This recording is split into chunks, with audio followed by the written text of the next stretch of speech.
Alright, well, I'm finally making a follow-up to my client horror stories video. I had a lot of fun with that video, mainly because I love reading about client horror stories, and talking about them is just fun. I have a few more that were sent to me, so let's check them out. Before we get started, please subscribe to support the channel. And now, let's proceed with client horror stories. A salesman that sold roof devices that prevents icicles from forming above the roof.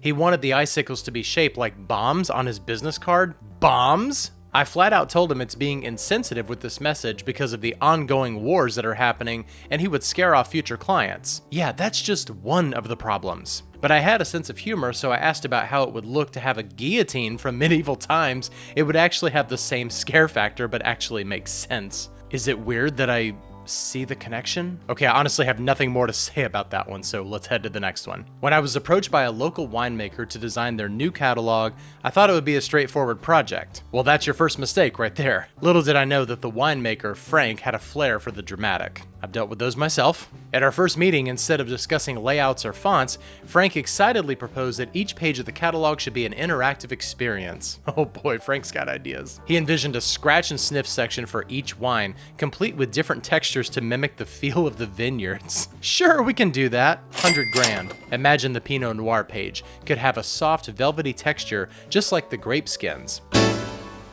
Things just escalated from there. Frank wanted a pop-up vineyard on the center spread with little paper figures of his winemaking team harvesting grapes. Yeah, this is getting very expensive. He even suggested incorporating tiny LED lights to mimic the sunset over the hills.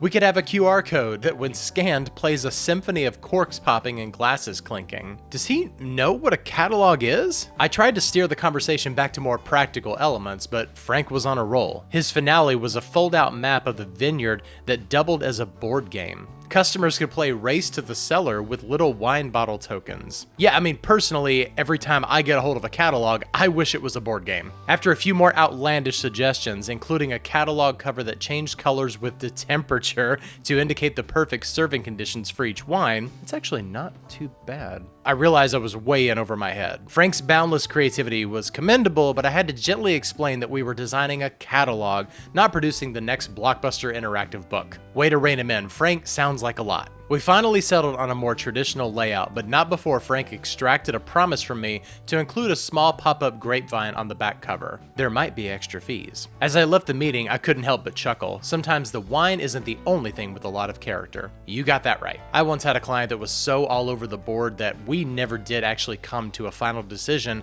on anything.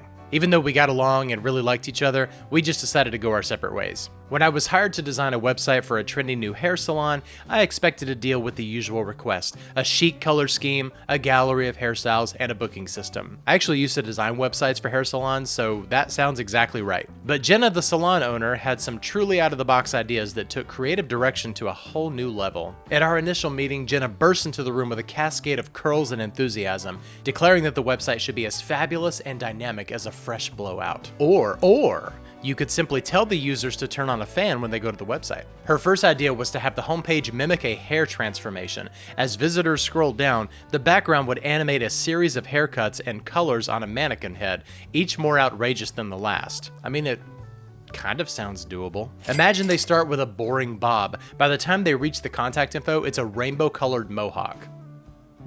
I smiled politely, imagining the technical nightmare that would be, but Jenna wasn't done. They never are. She proposed that the team page featured animated GIFs of each stylist performing their signature move. Oh, and can we add sound effects like scissors snipping and hair dryers blowing? She asked while clapping her hands. Ah yes, I've dealt with those hand clappers myself. Then came the cherry on top. Jen wanted a live webcam feed from the salon integrated into the site, so potential clients could see the magic happening in real time. We could have a hair cam tab where visitors can watch highlights of our best transformations, she suggested, completely serious. She even floated the idea of a virtual try-on feature where users could upload their photos and see themselves with various hairstyles offered by the salon. Again, not crazy, not really out of the question, but is it necessary? And let's not forget, we need a page where visitors can spin a virtual wheel to win discounts or a free blowout. I call it the Wheel of Fabulous. I smell a lawsuit. I managed to gently steer Jenna toward more feasible features, such as a sleek gallery, an easy-to-use booking system, and a blog for hair care tips. Perfect. We did, however, keep a toned down version of the animated hairstyles and a special promotions page. As I walked out, Jenna hugged me and said, "I knew you'd get my vision." When I was hired to design a logo for a locally owned gas station, I thought it would be a quick and simple job. You must be new here. But Mike, the gas station owner, had some truly unique ideas. At our first meeting, Mike pulled out a napkin with a sketch of a cartoon gas pump flexing its biceps. "I want something that shows we're the strongest fuel in town." "Ah yes, I'm always looking for the gas station with the strongest fuel." He said this with a straight face. I nodded, trying to envision how I could make a gas pump look both strong and approachable without looking stupid. You can't. And he wasn't done. He suggested incorporating flames into the logo, but not just any flames. Flames that look like they're fueled by pure adrenaline.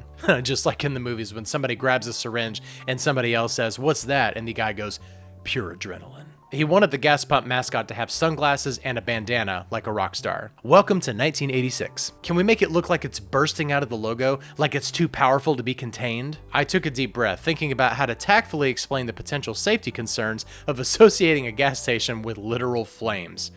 Good call. He wanted to include a tagline that read, "Fuel up, rock out," and envisioned the gas station sign with neon lights that blinked in rhythm to a classic rock soundtrack. You know what? I would totally go to this gas station. I could almost hear the roaring engine sounds that he wanted to incorporate into the logo's design. I can hear them just by reading this. Mike even suggested a 3D version of the logo for the website where the mascot would give a thumbs up and wink when the visitors hovered over it. That's it. I'm sold. I'm buying all of my gas from this gas station. By the end of the meeting, I was completely drained. I managed to gently guide Mike towards a more streamlined design, keeping the essence of his vision while making it practical and professional. Good call. I can see that there are some good ideas here, but they really have to be reined in. We settled on a strong, bold logo with a stylized gas pump and a hint of flame, minus the sunglasses and guitar. I would have pushed for the sunglasses and guitar. As I left, Mike patted me on the back and said, "You really get it, man. This is going to put us on the map." And hopefully it did, because I would definitely shop at that gas station. All right, well, thank you so much for all of those who sent these in. These were a lot of fun to read, and if you have any that you'd like to send in, there's a form down in the description. Please remember to like, share, comment, and subscribe, all of those things that support the channel, and I'll see you next time. Bye-bye.